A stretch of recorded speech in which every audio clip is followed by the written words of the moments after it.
So, the time has come. Bat of Gotham versus the Man of Tomorrow. Batman v Superman. It's weird that Batman's being reinvented and recast when it's only been 4 years removed since The Dark Knight Rises. I'm looking to see what Henry Cavill can build on with his role as Superman and what Ben Affleck can do as Batman, considering in some reviews he's being cited as the now quintessential Batman, which is interesting because there have been quite a few people that have been considered the quintessential, one of which being Michael Keaton, my favourite, Adam West, which is Random's favourite. He is here. Say hello, Random. I am amused by all the angry people on the Twitter. It's good, no? Yes. Anyway, this movie's been getting kind of mixed reactions. Some saying this is no better than Batman Forever, which, with that I would cite. What do you imply? Batman Forever was a good movie. But we shall see. I'm just hoping this will actually satisfy most of us hardcore comic book movie fans. In 2.5 hours, will it be the Bat or will it be the Man of Steel that comes out? See you then.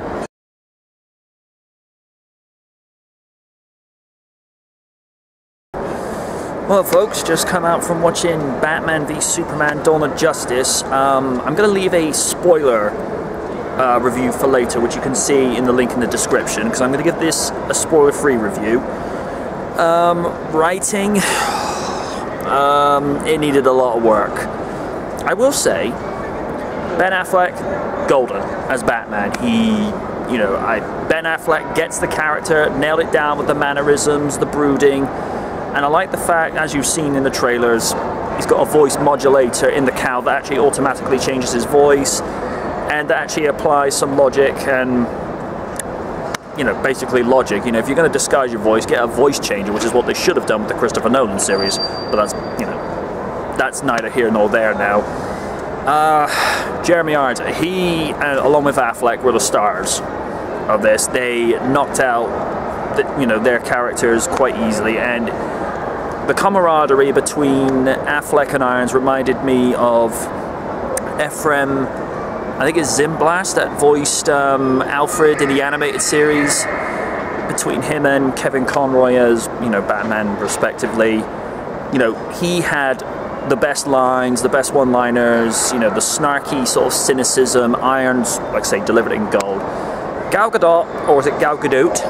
I'm not sure what the pronunciation, do correct me in the comments section. For the little amount of time she had, I think she played it well. Eisenberg, oh my goodness.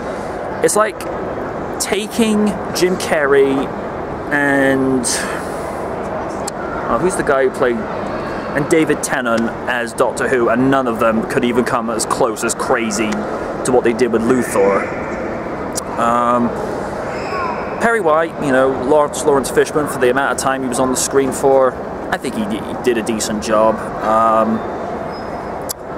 Visuals, what Zack Snyder lacks in directing and writing, he makes up for in visuals, because this movie is just an absolute gorge fest in regards to the visuals for this movie. You really felt like you were taken to a different world and whatnot. The pacing's a little bit off. There are some bits where some angles are kind of dropped within the space of a few seconds. I'm not saying exactly what, but when you go see the movie, you'll be able to judge it for yourself. I will say this, it's a good movie. Is it a great movie? Good Lord, no. I think the best Batman movie, that honor still belongs to 1989's Batman with Michael Keaton as the Caped Crusader, but that's just my opinion. Yours may differ, and that's just fine. Everyone's entitled to their opinion. But what do I give this? If you were to take out everything else and just focus on the Batman stuff, I would give it a must. But for this one, and I think Random DCE over there will probably agree with this, this is just a moderate, good flick bargain. It's good, but it's not amazing. It's not a definitive Batman-Superman story. And if I may also offer some constructive criticism, if they had toned it back to 2 hours, that would have been perfect. But yeah, if If you want the spoiler version, look in the description below and I will give my exact thoughts in detail of what I've thought about this movie. But until then, folks, this is MJ Knight signing off from Real Features in Cabot Circus, Bristol, and have a good Sunday.